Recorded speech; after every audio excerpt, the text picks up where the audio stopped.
You are listening to Uncensored Podcast. I am Aissatou Diallo. I am Maimuna Jain. I am Aliou Cisse.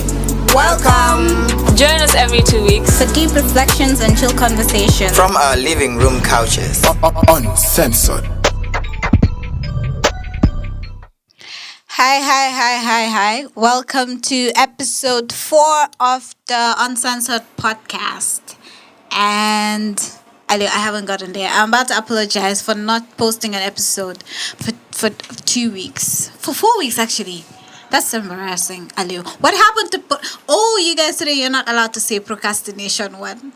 Bro, I was about to say that, yo. Exactly. You're not allowed to say it today because, Yeah, we haven't been keeping up.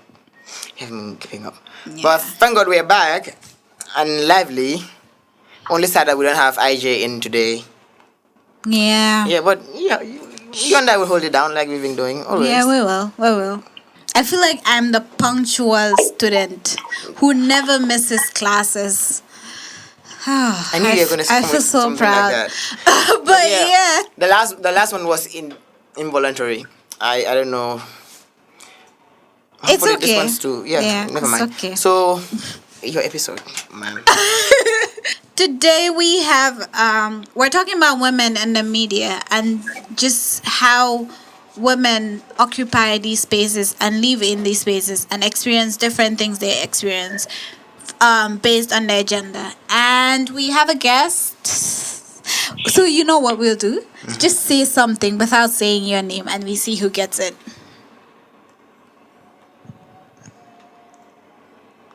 Hello, guest? Yes, hello. Can you hear? So at this point, everyone just knows. Everyone just knows who's it. But yeah, we have Fatou Elika Muloshi. I hope I'm saying this right. Fatou emphasize on the L. Elika. Elika Muloshi. No, she doesn't say Muloshi. Please say your name. Fatou Elika Muloshi. I don't know how to say that. Exactly. You hear I know how to say I bet he's teaching you already. You hear the Muloshi, right? How she says the Muloshi. Just say Muloshi. Elika Muloshi, yes, Fatou Every Elika. single one of the phonics comes out. Right. Mm-hmm. But thank you for joining us. Please just tell us who you are. But just tell us who you are and how you're feeling. Yes, I'm afraid it's a little bit, the network, but let me try.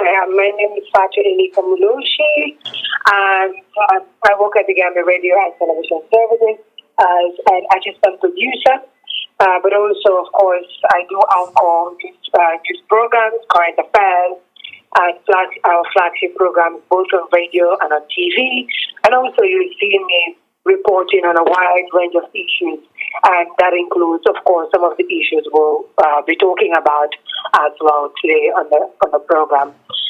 Basically, that's about it, and I'm still passionate about women, into women advocacy, women empowerment, young people, and basically issues surrounding their development and growth. So that's about it in summary. Awesome. You're doing so well. Amazing. How are you Amazing. feeling? I'm feeling good. I'm in a happy place.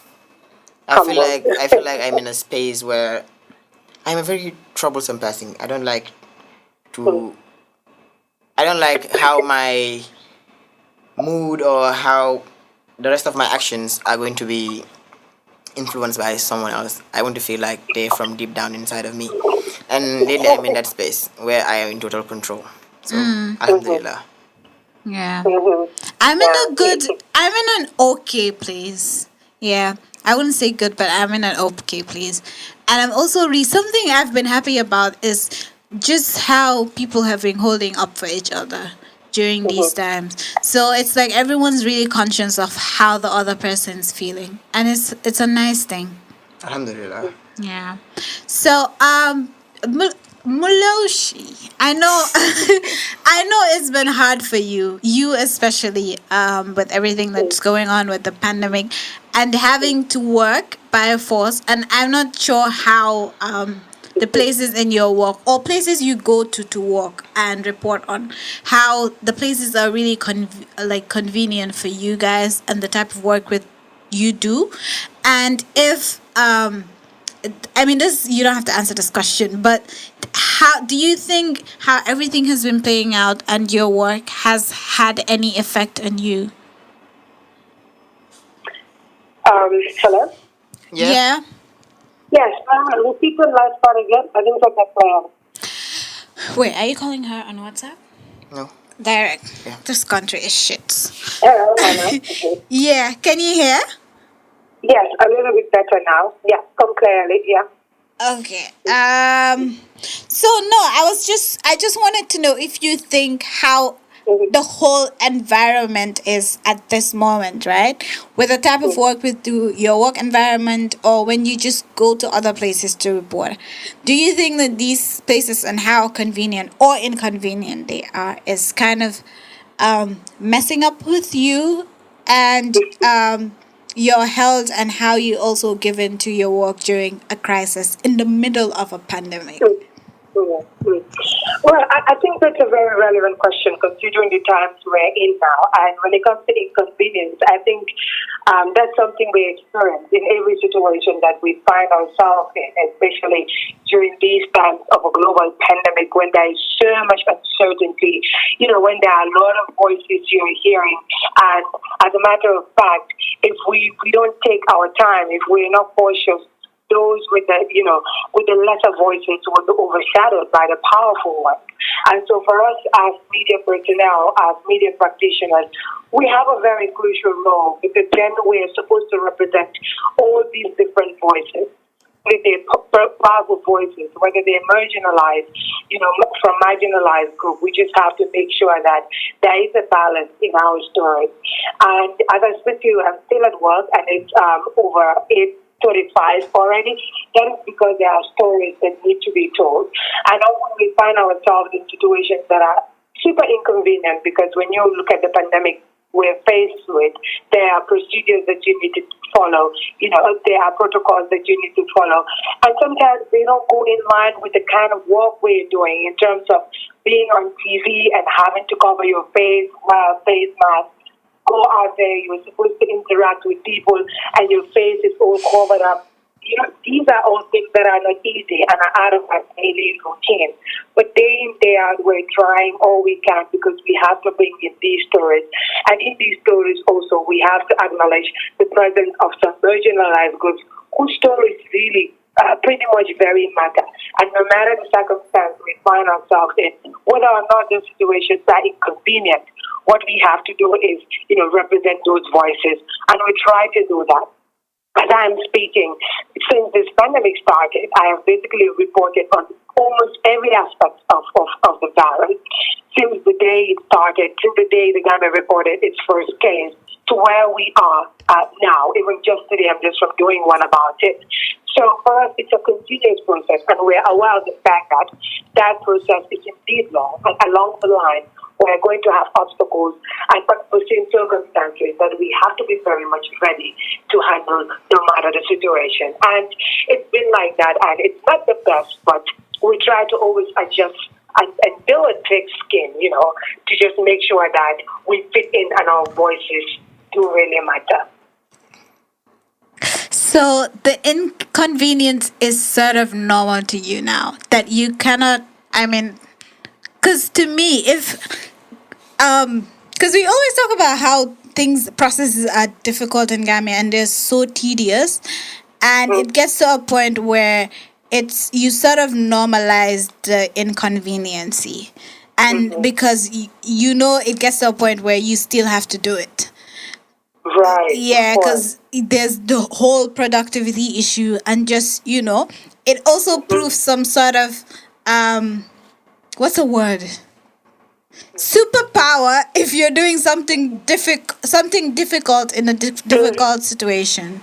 Exactly. It's like, you're showing extra strength, and because you do know that, there are these circumstances, like you mentioned, and in order for you to continue being even more productive, you have to normalize those situations, even though in a normal setting, it's not supposed to be there because it's inconvenient before you make the work even more difficult. But like you said, in order for you to appear like a superpower, you have to, show up and have this show extra strength and muscle so that you can be, at your strength as someone who can deal with circumstances no matter what they come, no matter what form they take, or no matter how they come to you.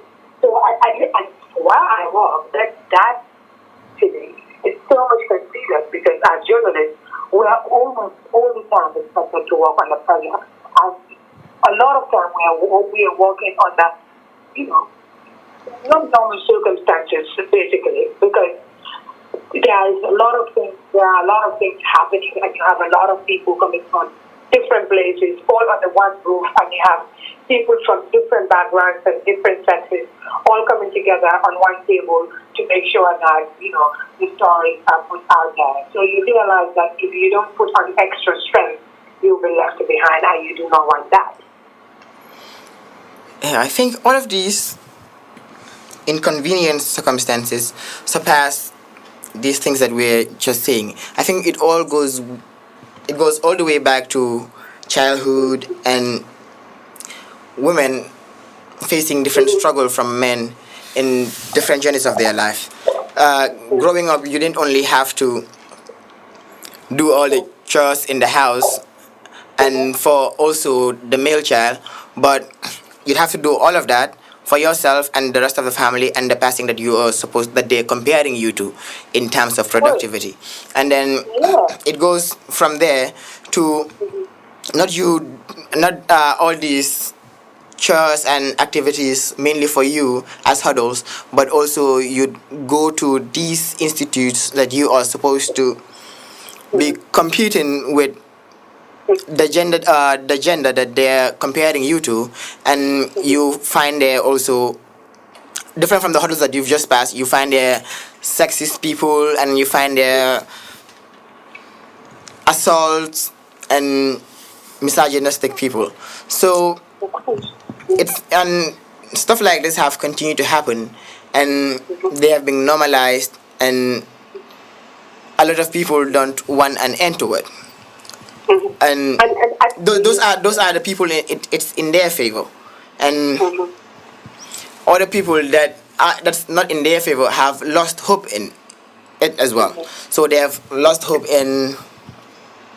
Yeah. So also, right? I just because Muloshi, you mentioned about physical, like just having the strength and manpower, and we know how this is like part of language, but it also connotates really sexist messages, because I just can't. I'm guessing that at this time, where especially with the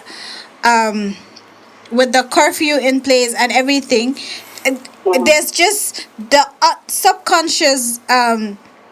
I was just saying how we've talked about just having the strength and manpower capacity to just do the job in the most difficult time, but just how these are like normal language we use, but they also connotate a lot of sexist messages, because I'm guessing that with curfew and just how difficult it is right now to be in the streets, it's the first instinct that a head of a department would be to send men out to do the reporting. And it's more visible. It's more visibility. It's also more remark, because the amount of time you spend at work, or the amount of times you appear to be strong to go into difficult situations, you get the remarks. Yeah.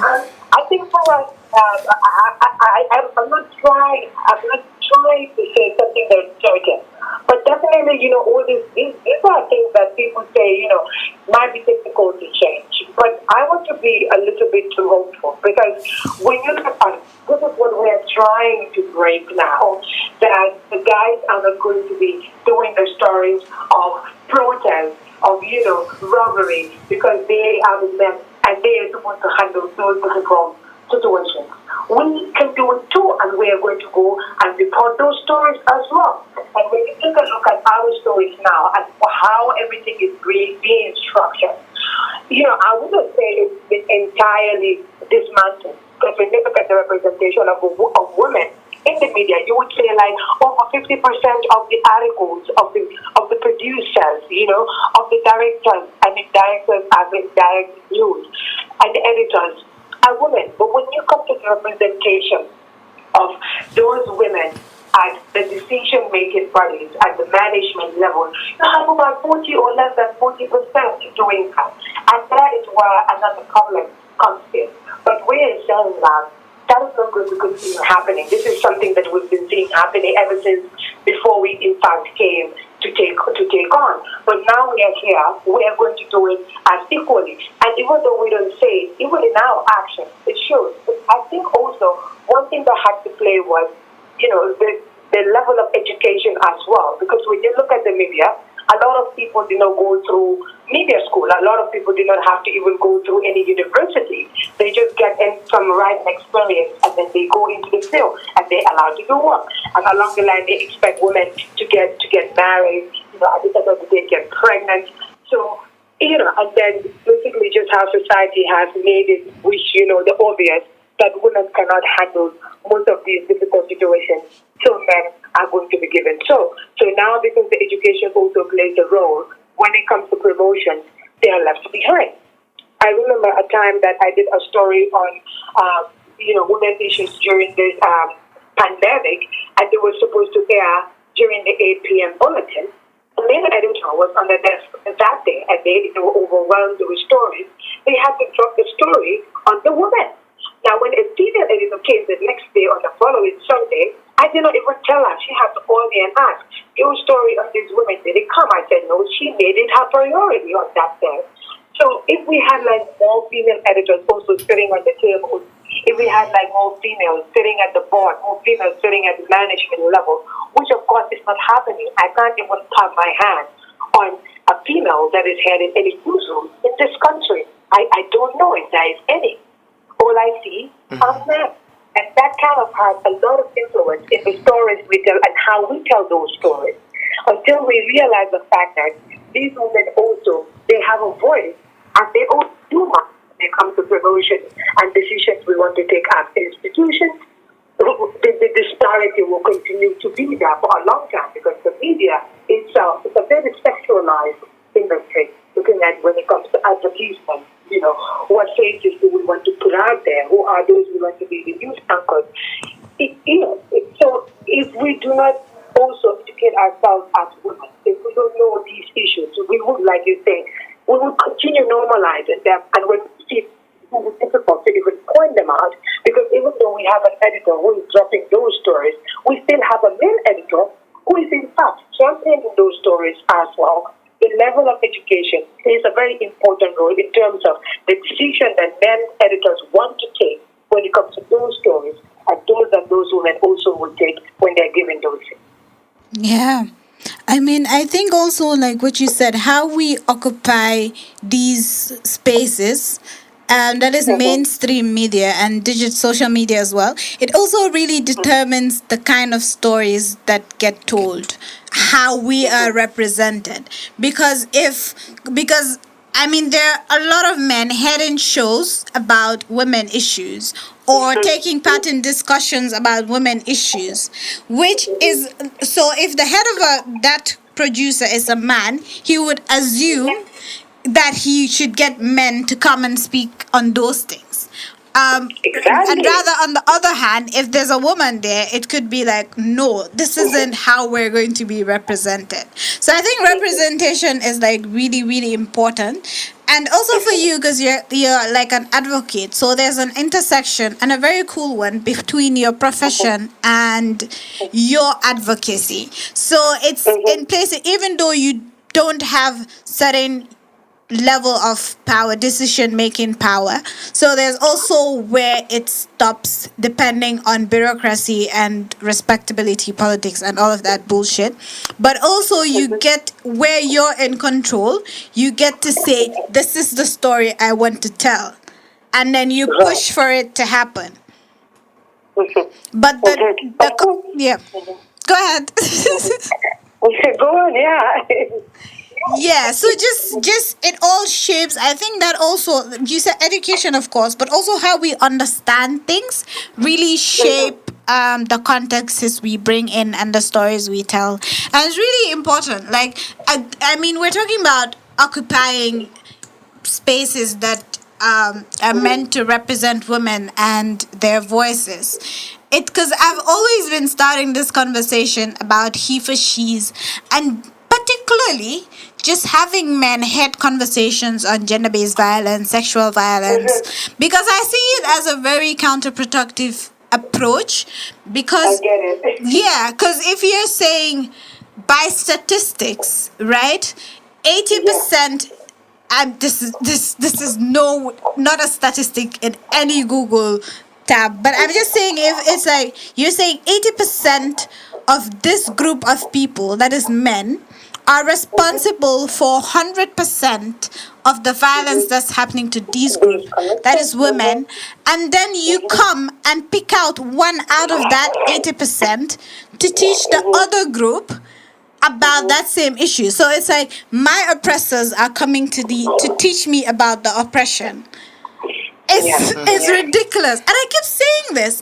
And I mean, and then we saw the whole issue of a Gambian activist and anti-capitalism, anti-colonialism, pro-decolonization, everything, who also has attended programs on feminism, just being outed as a manipulator and an abuser on women. Because you have the questions in one, it doesn't really matter how educated someone is, as long as they don't understand the context, nothing's going to happen. They just keep repeating, they just keep repeating the violence.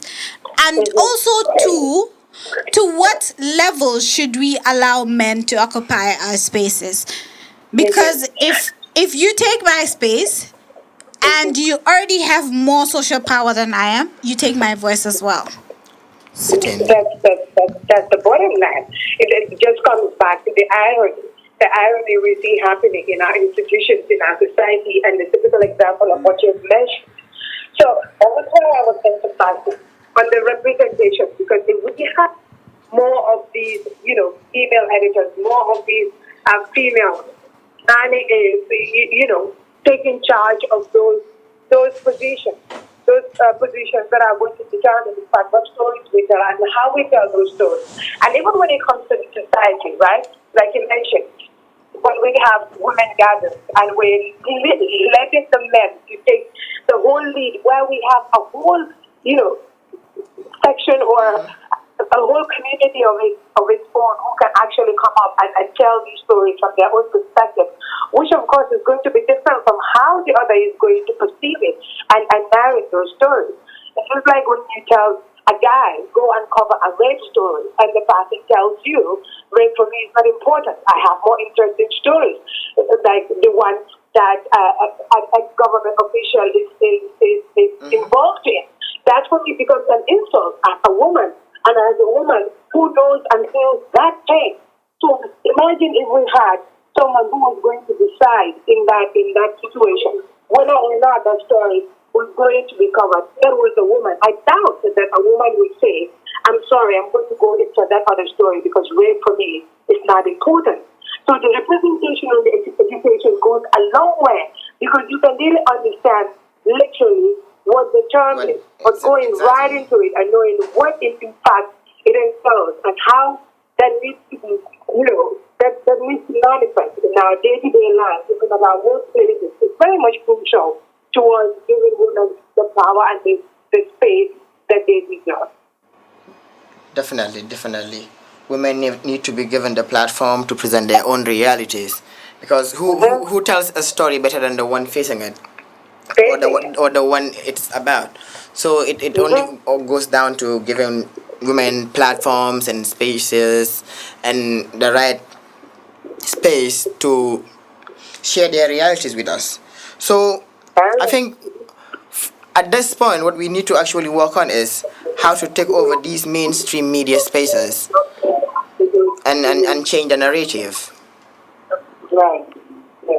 I mean that's very important. And like I mentioned in the initial stage, right? Giving women that kind of power in mainstream media. You always see happening in other, in the Western in the Western mainstream media, because as we speak, theirs is way more advanced than ours when it comes to, women empowerment and how much we allow these women to be represented in these different spaces. When you come to ours, our culture is that, of course, there are genesis to all of these, but ours is even more complicated and deeply rooted. And when you look at mainstream media, like I said, it is a very sexualized industry of its own. It definitely Giving is. women back that power will take a very much long time, and it will take more than just talking about it. It will take the education.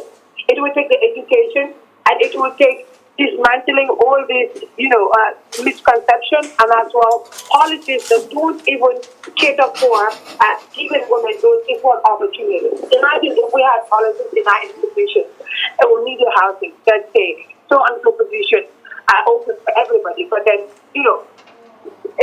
even though we want maybe, so and so people to take part in this particular the development of this particular unit, but the gender unit or the head of the editing or, just the assistant might be a man or a woman. In that aspect, we're creating a space already, and then we're making clear that promotion or given positions will not be based on, bias or sexism, basically. Because when you look at all these different reports, like I mentioned, where, they're given to men because they are supposed to be able to tackle those difficult situations because they are protest, because they vulgarly and crime.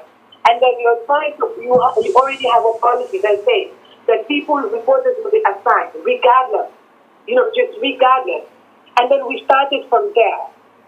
This way we are already trying to pass a way to going for what we're aiming for. But it is going to be difficult because we have already people who are in these institutions, and those people, they come from communities, they come from families, they come from an entire part of culture. And those cultures already have shaped their way of thinking. And to the point that when they come into these institutions, there is a tendency of those habits manifesting. And this is where the problem comes. So it's education. It is education for these women for people to realize that women need their own spaces in these different institutions, including the media, and that whether or not their women's promotion should be based on merit, and that is that. Yeah, I think all of this taking over the space goes beyond just the media spaces, but also industries like the music industry, the modeling agency, because Right. yeah, you have a whole lot of female models, and probably I don't know how they call them, but how do they call the, like, you're signed under or something, an agency. So you're signed under an agency, and all these agents who most of the time really ask for, how do I call it? They ask for favor in forms of sex or improper relationships to get you to these higher ranks in your agency. We've had different stories like that, and the music industry as well, where female artists do not only have to fight for gaining a crowd or a huge number of listeners, but going through that fight and also fighting for a 30 minutes timing to record because the producer wants to sleep with you, or this label is not going to sign you up unless they sleep with you, because in all these places you have men that are there in yeah, you look at the music industry and its executives, most of them are men, and they're looking at only few of these. Their only problem is selling the music outside.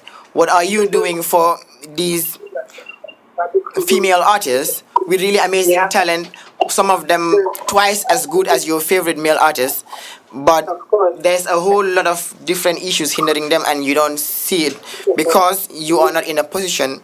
Well, you are in a position to see it, but because you don't go through these things, you don't think it is the big issue. Yeah, I think when we're talking about, the way forward, in fact, the media freedom is in fact very much important, right? Because, like you mentioned, all these things, they all come to play in what we're already talking about. When you look at, the representation, in fact, we are way more, onto the presenter, but also when it comes to protection. When it comes to protection in itself, you can't, you would say if a man are women protected than men, because already women are going into these different, spaces, and then they have to involve in some sort of, sexual activities for them to gain favors. Which of course is not fair in every dimension. So when you talk about that, you have to also consider pluralism. In terms of how we represent and bring all the different strategies and voices on the same platter, on a common platter, without having to, decide those based on prejudices or because of what sex or the community that they come from. So I think that once we start looking at those core dimensions of media freedom, media pluralism, media representation, all these different aspects that you've mentioned, all of these things come into play in those. And the question is whether those people who are in fact perpetuating those instances, whether they in fact know, whether they come from societies or communities that make them understand that these things they're doing are normal, and whether they see those in movies as well, which of course still we're talking about media. So I think it's a broad, discussion that entails a lot of different dimensions. And a lot of the time, all of us that are engaged in these discussions have a role to play. It is to educate ourselves and those around us. And as we speak that, we therefore we come into action. Because even as we're speaking, there are people who continue to speak and are still perpetuating and are learning from these things that we continue talking about. So education, of course, is the first step to change people's perception. When we're talking about changing knowledge, we're talking about changing perception. We, of course, employ, communication strategies that involve going to the people and educating them on these things. But the problem is when you are educating those people and they themselves continue being the offenders, or they themselves continue being the perpetrators of that which you are educating them again. And that is where the problem comes in. So in as much as we're talking about it, and then we're saying that these people should educate and re-educate themselves, let them make sure that what they're saying and what they've been told is they put into practice, because that's the first step towards dismantling these unfavored, structures. Okay, it just on what you said, it kind of just reminded me to when the Kampebe episode came out, the one that was talking about sexual violence and rape, and how everyone came out to said, no, this is wrong. You're not supposed to. This is not how we want to be represented. And to them, it was just a bunch of feminists making everything a problem, and to us, it was how we hear of our experiences being trivialized, being made of fun. When people with these platforms take on the social media and kind of like disregarding everything that feminists are working and continue to work for. Feminists have all the right to be angry. We have all the right to be angry because we have to be women. And these things that we're advocating for, we go through, and we have sisters in our houses and friends who go through the same things, even if we don't go through those. So, reporting it or talking about it from our lens, of course, we don't expect them to really understand. And it seems as though it will take ages for that to change. But the fact that you're trying to educate people and they themselves are even being adamant to embrace those new lessons and those new learnings tells a lot about where we're headed and how much work we continue to have ourselves. Yep. Hello. Okay, so we'll just ask the episode question, and okay. So if you were to rate just how the media is occupied by women and represented in the Gambia, and this is across everything, right? On Facebook with What's on Gambia and their bullshit, and just across all media phases, how would you rate this? Hello? Yep. You're breaking a little bit. Say that again. Okay. So we're gonna wrap up, but first we'll ask the episode question, right? How would you rate the media in the Gambia? How it is occupied, how women are represented, and this is across all types of media, right? Digital, social, everywhere. How would you rate it? Yeah. I think when it comes to rating, I rate it on the scale of, 40 to 60. 40 as in women and 60 because still, we have women, writers, women in different spaces in the media. But still, when it comes to representation in terms of, decision making bodies concerning those different institutions, there is still a big gap that needs to be filled. So putting all those, different factors together, even though the representation of women in the media is changing, and our value is growing, and now it's way better than before I said, 7 or 10 years back. So, but still, I give it a scale of 40 to 60 because there are still quite a good number of women that are yet to be represented in these decision-making, whether it's that involve media representation. Hello. Yeah, how would I rate it? I rate it a 30. 30. What did you say? I'd rate it a 30. 30? Okay. Yeah, 30 over 100. I would really give it a 20 because it's really messed up. I'll give it a 20. Okay, fair enough. It's really messed up, right? In terms of the types of things people say, that is the stories, in terms of who's telling it, in terms of just the people doing the work, like their perceptions, and because I feel like there's also a lot of things that needs to be said that aren't being said, and there's also a lot of wrong conversations happening just because it's the wrong people sitting having those conversations. But yeah. Thank you so much for coming with us. It's been a pleasure. Thank you so much, guys. This was awesome. Thank you. Have a nice night. Get home safe. Practice care. Right. Remain. Bye-bye. Giving lectures. Bye. We have to cut that by, right? Yeah. So you want to close out? Because I'm Just done. close me out. I'm done. The bike closes. The bike closes. Okay. Oh, how would you Thank rate the you, question? everyone, for joining this episode, the 4th episode of Uncensored Podcast. So the episode question, right? How would you rate the Gambian media in terms of representation and telling the stories of women voices, and basically just occupying a lot of spaces that discuss women issues? Again, yes, thank you for listening. You can follow us on social media, Uncensored GMB everywhere. You could also listen to this on SoundCloud, YouTube, and Apple Podcasts.